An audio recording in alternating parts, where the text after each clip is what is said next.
1. The Early Reptilian Age. The erosion deposits of this period were mostly conglomerates, shale, and sandstone.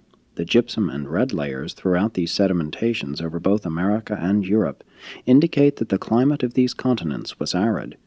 These arid districts were subjected to great erosion from the violent and periodic cloudbursts on the surrounding highlands.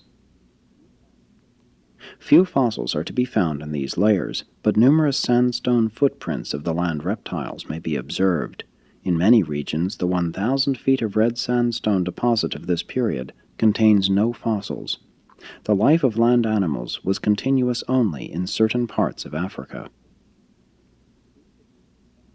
These deposits vary in thickness from 3,000 to 10,000 feet, even being 18,000 on the Pacific coast. Lava was later forced in between many of these layers. The Palisades of the Hudson River were formed by the extrusion of basalt lava between these Triassic strata. Volcanic action was extensive in different parts of the world. Over Europe, especially Germany and Russia, may be found deposits of this period.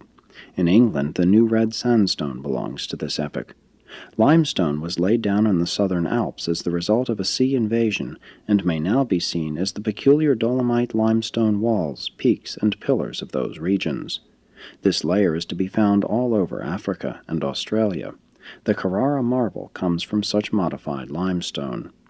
Nothing of this period will be found in the southern regions of South America, as that part of the continent remained down, and hence presents only a water or marine deposit continuous with the preceding and succeeding epochs. 150 million years ago, the early land life periods of the world's history began. Life in general did not fare well, but did better than at the strenuous and hostile close of the marine life era.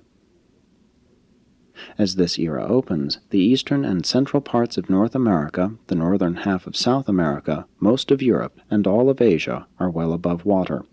North America for the first time is geographically isolated, but not for long, as the Bering Strait land bridge soon again emerges, connecting the continent with Asia. Great troughs developed in North America paralleling the Atlantic and Pacific coasts. The Great Eastern Connecticut Fault appeared, one side eventually sinking 2 miles. Many of these North American troughs were later filled with erosion deposits, as also were many of the basins of the fresh and saltwater lakes of the mountain regions.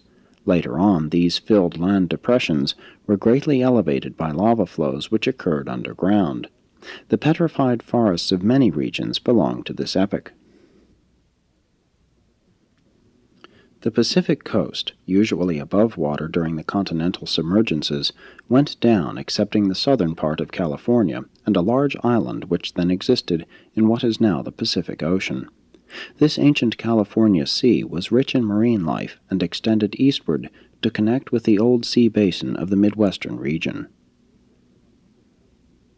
140 million years ago, suddenly, and with only the hint of the 2 pre-reptilian ancestors that developed in Africa during the preceding epoch, the reptiles appeared in full-fledged form. They developed rapidly, soon yielding crocodiles, scaled reptiles, and eventually both sea serpents and flying reptiles. Their transition ancestors speedily disappeared. These rapidly evolving reptilian dinosaurs soon became the monarchs of this age. They were egg layers and are distinguished from all animals by their small brains, having brains weighing less than 1 pound to control bodies later weighing as much as 40 tons. But earlier reptiles were smaller, carnivorous, and walked kangaroo-like on their hind legs. They had hollow avian bones and subsequently developed only 3 toes on their hind feet, and many of their fossil footprints have been mistaken for those of giant birds. Later on, the herbivorous dinosaurs evolved. They walked on all 4s, and one branch of this group developed a protective armor. Several million years later, the first mammals appeared. They were non-placental and proved a speedy failure. None survived. This was an experimental effort to improve mammalian types, but it did not succeed on Urantia.